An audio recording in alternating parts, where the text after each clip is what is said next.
Today I'm challenging myself to see how long I can talk about a topic I'm passionate about without a script. Let's go! Starting with how I first discovered hololive. In mid-2020, I had heard a lot about hololive around the internet, but the first time I heard about it, I wasn't really sure what hololive was supposed to be. You see, I previously had experience with VTubers, but they were mostly solo or small acts. Basically, VTubing had like a mini sped-up version of the history of YouTube. A lot of early YouTubers and early VTubers were very pre-edited and script-based format, but then later creators and VTubers were more likely to be streamers. While I had done gnome mic streaming for a while on Twitch, I wasn't super familiar with streamer culture at the time. So when I got into hololive, everything felt fresh and new to me. I have fond memories of the early days with Korone playing Mario. Before I talk about hololive Myth's debut, let me talk a bit about idol culture.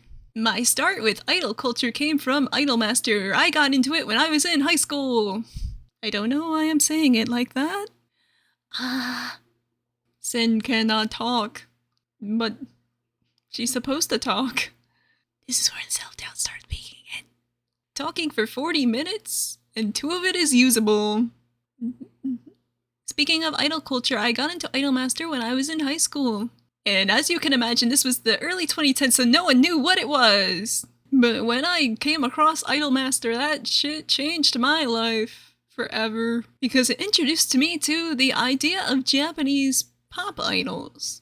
And girls who can sing and dance. And ever since that day, there's always a sparkle in my eyes. I am full Ruby when it comes to idols. When I first started reading the manga and then watching the anime, I'm like, that's totally me right there.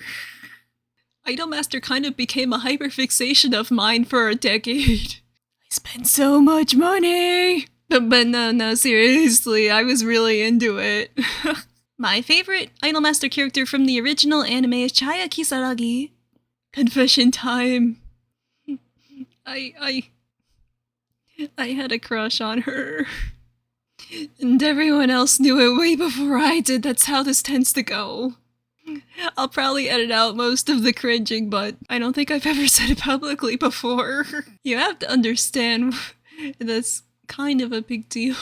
So going into Idolmaster for a minute, basically the premise of the original Idolmaster is that you are the Idolmaster, aka the producer, and you can choose from around 13 different girls to produce and graze. And you can choose around 13 girls to produce as idols. I've always enjoyed simulation games. Things like Nintendogs or the Chow Garden. So when I came across the games and they were part simulation, part management, part rhythm game, and more, I was hooked. And my favorite thing about the games is they would have these talking sections called communications, shortened to Komyu.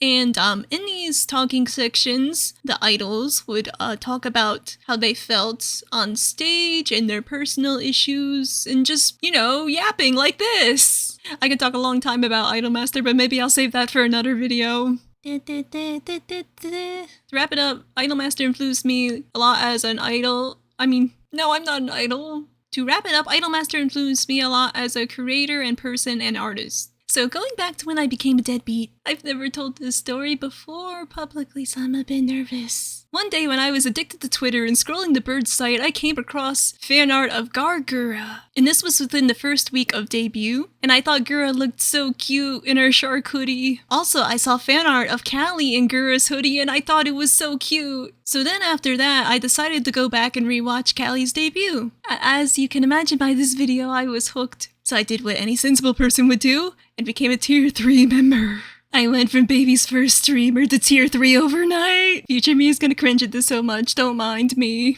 So, I feel like I'm in a confessional now. I'm just admitting all my sins right now. Oh no! I'm not getting through this with a straight face, am I? Let's just say Callie stole my soul that day and I was thrilled. I ended up having a crush on her as well. I was going to try and not talk about it in this video, but I kind of have to. Oh no, my heart is racing. Basically, I cannot judge my actions by anything other than intense affection. Let's Let's put it that way. Deadbeats, please don't come after me for this video, please. In 2020, I was in a dark place in my life, and it just kinda got worse from there. I don't want to get too personal about it, but I was not having a good time. And during that time, my friends and the deadbeats and Callie helped me get through that. Looking back on it, those first couple months, I can't say it was anything but magical for me. Sen was riding high on that love train, baby. Is this just my go-to whenever I can't think of what to talk about? I can't explain, maybe. I'm afraid. I'm so afraid doing this.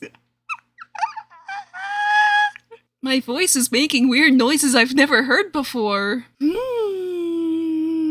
Anyways, calming down and going back to the talking part, I just had such a good time. There was the music and the streams and my new friends. It's seeing Callie up close and doing ASMR and things like that. It awoken something in me. It's like I had been wandering around on autopilot and suddenly I felt alive again. I felt like there was this new spark and energy that I never had before. And it's like my life had meaning again. I was so excited to draw and talk with everyone. I felt like I had somewhere I belonged. For a really long time, I didn't have that. But seeing Callie mess around and the deadbeats cheering her on, it gave me hope. Hope that if I kept trying, maybe someday things could get better. She was always so encouraging and passionate. For the first time in my life, I felt like I was seen by someone I admired, like what I did actually mattered. And every time she would release new music, I would listen to it and try to stay motivated to keep working at it. But eventually, the honeymoon phase ended. For a while, it felt like I was back to the usual and I had grown distant, but I would always come back even if I wasn't as active as I used to be. After a while, I started to doubt myself. I felt like I was back to not mattering again. There's too many stories to fit in this time, so I'll fast forward a little bit. She announced she was doing a new album called Cinderella, and to celebrate she would be holding a fan art contest. And at the time, I was in a really dark place. I felt like life had lost meaning again. That it was just me, and my depression, and self-loathing, and isolation. Looking back on it now, I feel like that was one of the darkest moments in my life. But even still, I decided to enter the contest. Originally, I was going to go with the theme Too Much Internet, but I decided to settle on self-deprecation. Because I figured if there's anything I'm good at, self-deprecation's pretty good. So I spent those couple weeks working on it, and I posted it. It got about 500 views, and it wasn't featured.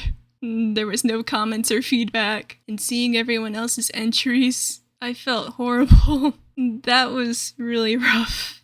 I tried not to take it too hard and recover, and I continued submitting fan art every now and then. The truth is, I injured my wrist. I don't know what the cause is, but my guess is that it was stress-related. 2023 was somehow even worse than 2022! Drawing had been with me my whole life, and for the first time in my life, I was really upset, and I couldn't draw a single thing. I felt like I kinda lost my mind a little bit. I was drowning in stress and begging for a way to recover. I decided to get professional help and they helped me get stable again. But going through that made me have to reconsider everything I've done as a creative so far. And for the first time in my life, I had to give up on my dreams of becoming a professional artist. I wasn't planning on this video being like this. I said earlier in the video this isn't scripted, but maybe this is a sign that this needs to come out. I've implied about this before, but this is what happened. So I decided if I couldn't be a professional artist, then maybe I could make a website and start YouTubing instead. I was originally going to tell this story in music video format, but I couldn't follow a 3-act structure because it doesn't have a happy ending. No one wants to watch a video where it starts good and then goes worse and worse and worse. And then there's no happy ending. Who wants to watch that? But even if it's not good script writing, it's the truth. To end this on a more positive note, I'm still a deadbeat, I still draw sometimes, and I still love idols. I understand it's not for everyone, but seeing these girls shine on stage is incredible. And it made me realize I love singing too. I love seeing them perform. I love supporting them. And I love being here too. If you got this far, thank you so much for watching and listening to my story.